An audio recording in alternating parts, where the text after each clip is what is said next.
Welcome to రా news. నేను మీ రమేష్ని. ఆంధ్రప్రదేశ్లో కూటమి ప్రభుత్వం ఏర్పడ్డది. పవన్ కళ్యాణ్, చంద్రబాబు నాయుడు, అలాగే బీజేపీ వీళ్ళందరూ కూటమిగా ఏర్పడి ఆంధ్రప్రదేశ్లో ప్రభుత్వాన్ని ఏర్పాటు చేయడం జరిగింది. అయితే ఇప్పుడు కొత్తగా వినిపిస్తున్న మాట ఏంటంటే అదే కూటమి ఇప్పుడు తెలంగాణలో కూడా ప్రభుత్వాన్ని ఏర్పాటు చేయాలనే ఆరాటంలో ఉందా, ఆ ప్లాన్ చేస్తుందా అంటే అవునని చాలామంది అంటున్నారు. ఎందుకంటే పవన్ కళ్యాణ్కి ఆంధ్రప్రదేశ్లో ఎంత ఫాలోయింగ్ ఉందో అంతే ఫ్యాన్ ఫాలోయింగ్ మన తెలంగాణ రాష్ట్రంలో కూడా ఉందని చెప్పొచ్చు. ఎందుకనంటే పవన్ కళ్యాణ్ని అభిమానించే వాళ్ళు తెలంగాణలో కూడా చాలామంది అనేకులు ఉన్నారు.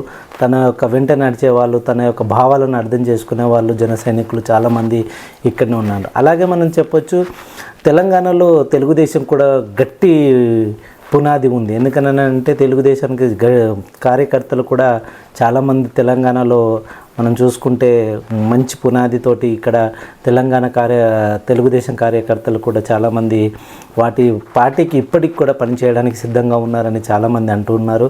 అదే నిజమవుతూ ఉంది. మరి ఇక ముందు చంద్రబాబు నాయుడు కానీ లేకపోతే పవన్ కళ్యాణ్ కానీ ఇక్కడ పార్టీని పటిష్టం చేయడానికి ఎలాంటి ప్రణాళికలు చేస్తారు, లేకపోతే మళ్ళీ క్యాడర్ని ఎలాంటి మోటివేట్ చేసేసి వాళ్ళందరినీ మళ్ళీ రణరంగంలోకి దించుతారనేది మనం చూడాలి. ఎందుకనంటే ఇప్పుడున్న పరిస్థితుల్లో తెలంగాణలో కూడా రాజకీయ పరిస్థితులు అంతంత మాత్రంగానే ఉన్నాయి. మీరు చూడొచ్చు, బీఆర్ఎస్ పార్టీ చూసుకున్నా కానీ చాలా కేసులలో ఇరుక్కుని అందులో ఏమి ఎమ్మెల్యే ఉండకుండా పార్టీ మారడం అనేది జరుగుతుంది. ఇప్పుడు ఉన్న ఒకే ఒక్క పార్టీ ఏ పార్టీ అని అంటే కాంగ్రెస్ పార్టీ ఒక్కటే ఇప్పుడు ఇక్కడ రాజ్యం వెళ్తుందని చెప్పొచ్చు. అలాంటి సందర్భంలో ఇప్పుడు కూటమి ప్రభుత్వం కూడా ఇక్కడ పార్టీలను తెలుగుదేశం పార్టీ కానీ లేకపోతే జనసేన కానీ లేకపోతే ఇలా బీజేపీ కానీ మూడు కలిసేసి తెలంగాణలో కూడా ఒక ప్రణాళికను సిద్ధం చేసుకుంటున్నాయని మనకు ఇంటర్నల్గా తెలిసి వస్తుంది. మరి చూడాలి. ఇంతకుముందున్న బ్యాకప్ తోటి అంటే మీన్స్ ఇప్పుడు ఏదైతే తెలుగుదేశంకు ఉన్న క్యాడర్ చాలా పటిష్టంగా ఉందని మనం ఇంతకుముందే చెప్పుకున్నామో అలా ఆ పటిష్టంగా ఉన్న తెలుగుదేశం క్యాడర్ అలాగే పవన్ కళ్యాణ్ యొక్క మానియా తెలంగాణలో కూడా ఉంది. తన జనసేన పార్టీ చాలా వరకు ఇక్కడ కూడా కార్యకర్తలు ఉన్నారు, ఇక్కడ కూడా పనిచేయడానికి సిద్ధంగా ఉన్నారు. పవన్ వెంట నడవడానికి చాలామంది ముందుకు వస్తున్నారు. తను పవన్ కళ్యాణ్ ఏం చెప్తా చేద్దాం, ఎలా ప్లాన్ చేసినా కానీ ఇక్కడ కూడా జనసేన తెలుగుదేశం బీజేపీ యొక్క మూడు కలయికలు ఒకవేళ కూటమి వస్తే సమిష్టిగా పనిచేసి తను కూటమిని గెలుపుకు చాలామంది కృషి చేయాలని చెప్పేసి జన సైనికులు కూడా అనుకుంటున్నారు. అలాగే మనకు తెలుసు బీజేపీ ఇప్పుడు తెలంగాణలో చాలా పుంజుకుంటూ ఉంది. ఇంతకుముందు 4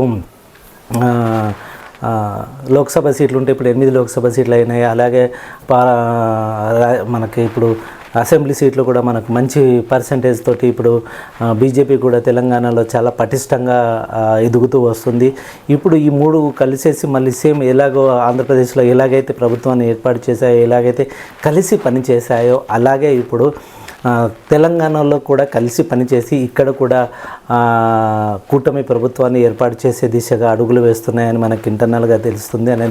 అయితే ఇప్పుడిప్పుడే ఆంధ్రప్రదేశ్లో ప్రభుత్వాన్ని ఏర్పాటు చేసి అక్కడ ప్రాబ్లమ్స్ అన్ని సెటిల్ చేసుకున్న తర్వాత నెక్స్ట్ తెలంగాణ పైన దృష్టి సారించి ఇక్కడ కూడా 3 పార్టీలను సమిష్టిగా ముందుకు నడిపేందుకు వారి యొక్క కార్యకర్తలను దిశానిర్దేశం చేసినట్టు మనకు తెలుస్తుంది.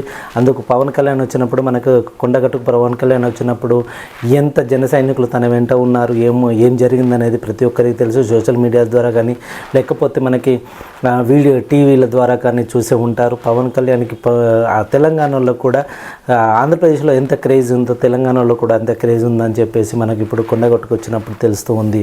అయితే చూడాలి ఇప్పుడు రాను ఈ 2-3 పార్టీలు తెలంగాణలో పుంజుకోవడానికి ఏ విధమైన ప్రణాళికలు చేస్తాయి, ఎవరిని ఇంకా పార్టీలోకి ఆహ్వానిస్తాయి, లేకపోతే సీనియర్లను ఎలా చేస్తాయి, జన సైనికులను ఎలా నిర్దేశిస్తాయి అనేది రానున్న కాలంలో మనం చూడొచ్చు.